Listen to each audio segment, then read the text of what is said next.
క్రీస్తును నమ్ముకున్న వ్యక్తి ఎలా ఉండాలో ఈ మాట మనకు తెలియపరుస్తూ ఉంది.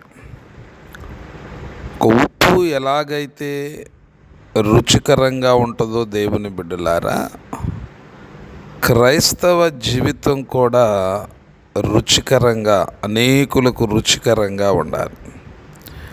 ఈ రుచి అనే మాట టేస్ట్ని బట్టి కాదు, కానీ ఈ రుచి సమాధానమునిచ్చేటువంటి వ్యక్తులంగా మనం ఉండాలి. సంతోషాన్ని కలగజేసేటువంటి వ్యక్తులంగా మనం ఉండాలి. ఆనందాన్ని ఇవ్వగలిగినటువంటి వ్యక్తులంగా మనం ఉండాలి. అంతేగాని ఇతరులను బాధ పెట్టేవారిగా మనం ఉండకూడదు. ఉప్పు ఎలాగైతే ఆ కూరల్లో వేసినప్పుడు రుచి వస్తుందో, అలాగే క్రైస్తవ జీవితం అనేకులకు సంతోషంగా